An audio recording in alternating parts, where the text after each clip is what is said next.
What's up, everybody, and welcome back. Today we're talking about the 2020 Ibis Ripmo AF, a new addition to the stable. Well, actually, the stable's not that big. It's pretty much just this one bike. So the first thing that we're going to do in today's video is we're going to talk about the bike and talk about the components and talk about everything about the bike that I do know of. I don't know everything about it, but I did do a little bit of research before I purchased the bike. And then I have a test ride video for my first ride on a 29er bike and kind of like my first opinions about this bike. And then at the end, I'm going to tell you guys a crazy story on how this whole entire thing progressed within about a day and a half. Everything changed from my old bike to my new bike and where we are today. So to start off with, the Ibis Ripmo AF is the aluminum version of the Ripmo. Now, from my understandings, and I could be wrong, but Ibis has never made at least the Ripmo in an aluminum version. It's always been carbon. Now, those bikes run upwards of $5,000 to $6,000 to $7,000 to even $10,000. They're very, very well designed bikes. As you can tell, they're amazing, and the components that go along with them is just phenomenal. Even for the aluminum version, when we get into all the components, you're gonna absolutely love them. It's gonna be great. We are on 29ers. This is a big deal for me. I absolutely loved my first ride, by the way. We have 29 by 2.6 in the front, 29 by 2.3 in the rear on 35 mil wide Ibis wheels. They make the same version of this wheel in carbon, and people love them. They put them on all their bikes. So it's good to know that at least their carbon is well liked, so hopefully their aluminum is just as well liked. So we do have SRAM guide T brakes with 200 mil rotors in the front, 180 in the rear, stock. When I got them, I did have to replace the brake pads. I ended up buying some very nice brake pads, but they were on back order because everything from mountain bikes is on back order. I ended up getting a set of basic guide brakes at the bike park that I went to, and we swapped them out right there at the park, which you'll see in an upcoming video. All right, so the next thing that I was very excited about, a long time ago, I messaged BKXC and I asked him what seat he would recommend, and he recommended the WTB Silverado, which comes stock on this bike. So I'm very excited to give that like a really good 15-mile bike ride to see how it actually feels. So we have a WTB Silverado on a KS dropper. Now, I haven't really heard good things about the KS dropper, but it seems like if I can at least maintain it, maybe it'll do pretty good. We're gonna test it out and see what happens. The dropper post lever is kind of crappy, so that is something that we're gonna end up going with. Probably a wolf tooth. I think the wolf tooth is gonna be one of the best ones that I prefer. Talking about the frame, we have the DW-Linkage in the back, which is a Dave Weigel. He worked very close with Ibis when it came to the Ripmo to create this rear end of the bike, basically. I don't know a lot about the DW-Link, but I do know that it has been around for a while, and he has worked with other companies to create the rear triangle for a lot of bikes, and he is very well renowned around the mountain biking community. So obviously, if Ibis is going to work that close with one person for the design phase of a bike, it's got to be worth it. So going to the drivetrain, I have the NX version. I'm not opposed to the NX version. I've had the GX version, I've had the NX version, I've had both of them, and the difference for me is slight. I really don't notice it that much. And the price difference, if I ever were to go up to a GX, really isn't like that much more. So at some point, if I do swap out the drivetrain, I might go up to a GX. So besides the GX drivetrain, we have guide T brakes, which are going to be the entry-level brake system made by SRAM. 200 mil rotors in the front, 180 in the rear, and that pretty much gets rid of everything that I want to talk about. Now we're going on to the suspension. I don't know a lot about DVO. I do know that DVO was created in Southern California, which I'm pretty sure that Ibis is also created in Southern California, and they work together to put this combination on this bike. Does very well. I have gone to bike parks and I have noticed a huge difference. When people tell you that the bike doesn't really make the rider, that is like the biggest false narrative that you're ever gonna get. A great rider can ride anything, but a beginner will do better with a better bike. That's what I've noticed. I've been riding a bike for about a year and a half now, and I've pushed myself to certain limits. I mean, I do have a prosthetic leg, so I am kind of like a little cautious when it comes to things that I've messed up on before, so I know my limits. But I know that this bike, this suspension, this setup did better for me than any other bike at a bike park.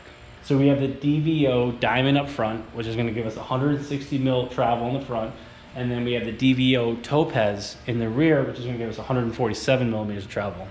Now, both of these shock and fork, you will see on higher end builds. You'll see this on bikes that cost $5,000, $6,000. They'll use the same thing because I guess that is their benchmark suspension. Obviously, there's going to be things above that. I mean, obviously, there's going to be higher models, but the DVO Diamond and the DVO Topaz they have so many different features that everybody loves. They have a high speed and low speed settings, and they have a whole bunch of other things that I have no idea what they are. I literally have no idea how to set this up. So we went to a park, and you'll see it in an upcoming video where we adjusted the suspension based on how I was riding, and I definitely noticed a big difference throughout the day as we changed things. So that is pretty much it about this bike. We have a test ride that's going to come up right now of me riding the bike and giving you my first impressions. I hope you guys like it.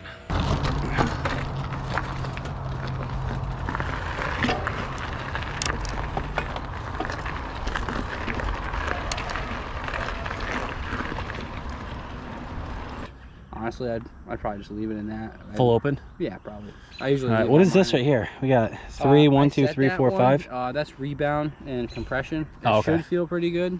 Okay. It might be slightly stiff. What am I looking for when it comes to rebound? You don't want it, like, if you're going to be going very fast down a trail, you don't want your rebound to be fast, right? You want it to be fast, but you don't want it to be so fast that it has no rebound. So I always like to have it have a little bit, like I have mine on full, but I can also adjust it on actually this side. And I could probably go a click out and slow it down. I like to be able to hear it. That's still kind of fast. It should be. Okay. It should slow it down a little. I like it. So I like it to have a small amount of rebound for most trails that I'm riding. When I'm riding this trail, what am I looking for what do I not want to happen? Do I not want to pop back up at me? Yeah, right? You don't want to feel like if you're pedaling and it's so slow that it's stiff because it can't return fast. Oh, okay. So your body is hitting back on the seat. Okay. So I would say, I always go mid-range pretty much with the suspension and just try it from there. And you'll notice it might need to go a little slower. You give it a click or two. Same thing with the rear. The rear, I did dial in that rebound a little bit. I gave it a little more rebound. Okay. To make it not as fast, because you don't want it to spring you off the seat either. Right. So you want it to be able to kind of absorb stuff on the way down, but be kind of quick. Did you add air to these? The rear I did. Your front no. The front rear no. was low. It was only at 200. Right.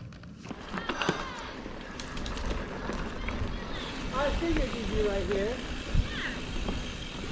We just came up the hill, and we're just going to go backwards and hit the white. Okay. We thought we were going to come up behind us or on the side on the red. That's what we were estimating.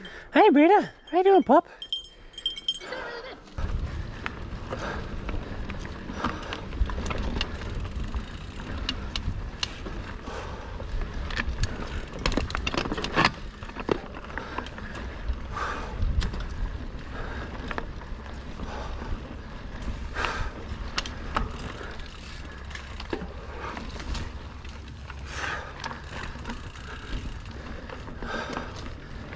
Oh, it's been so long since I've been out here, but I don't know. I'm not having like a heart attack, which is good. We are going at a mild pace.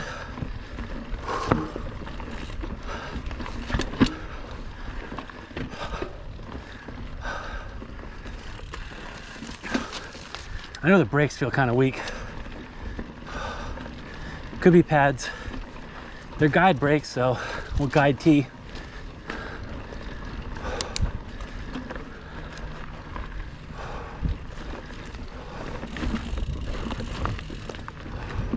And so far, you have to have an issue with it, so I got that going on.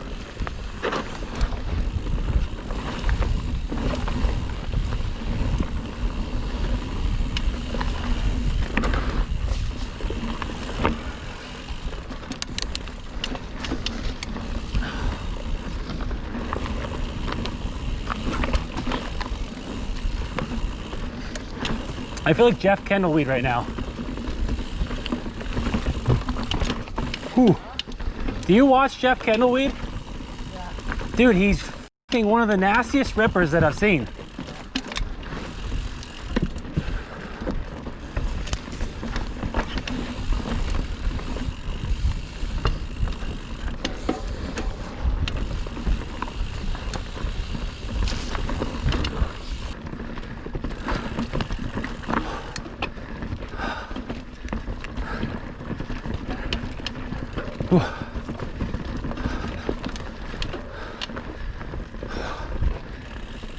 See how good these brakes are. See how good my grip is. See how good the suspension is. Ooh, nice, nice. Like it, like it.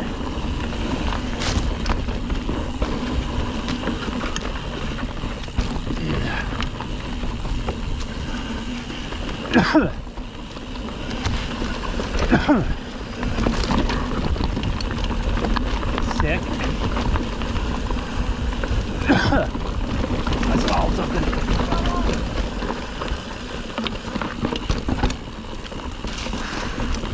There's Brett just killing it.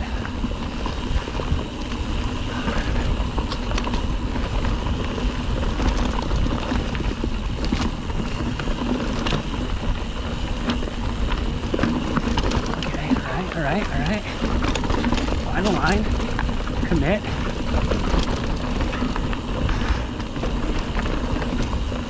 Okay, all right. Yep.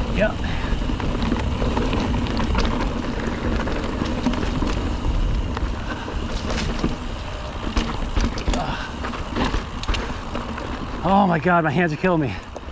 Oh.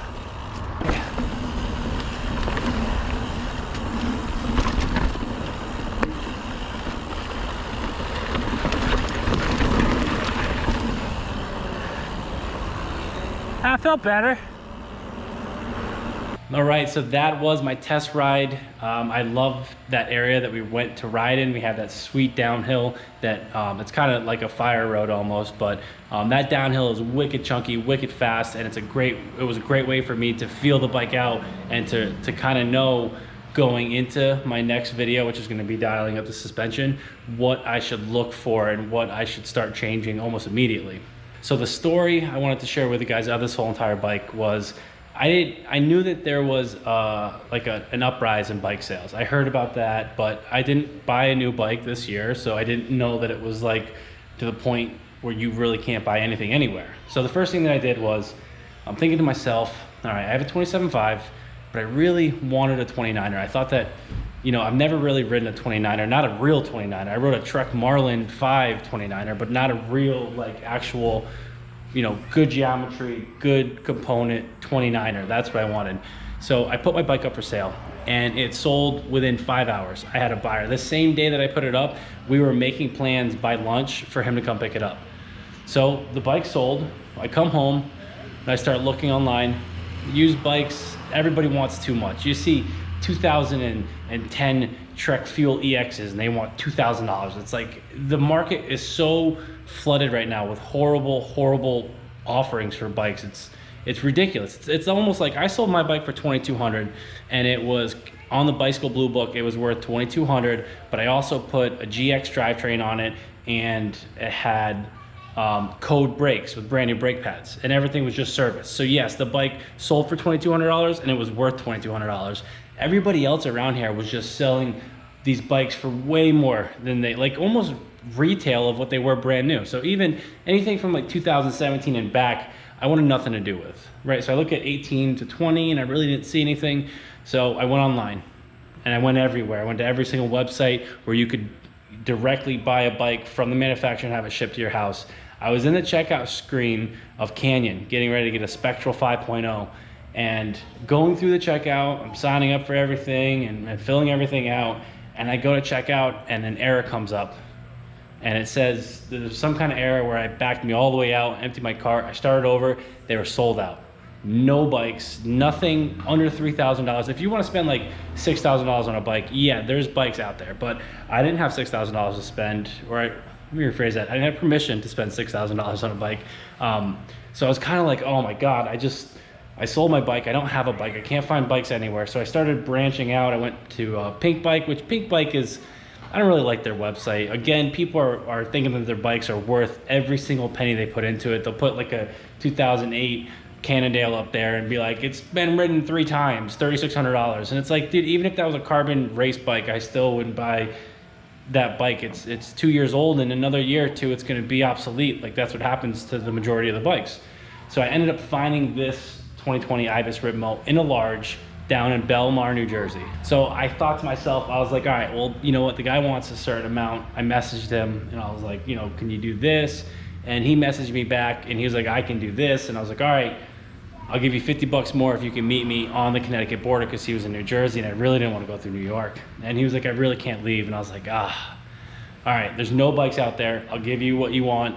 I'll drive down there. I left work at noon, drove down there, picked this up, and came back. I didn't get home till 8:15. I was gone for over 8 hours of driving, which was my fault, because the first time I ended up going up to the Como Bridge and then down, but then the way back I ended up hitting the George Washington Bridge, and that was my fault. I got lost on the way back and it was a little complicated, but I did get back and spent 8 hours driving it. So the only imperfection with this bike is that he used a tailgate cover, and I don't think that he ever strapped it down because there's wear right here.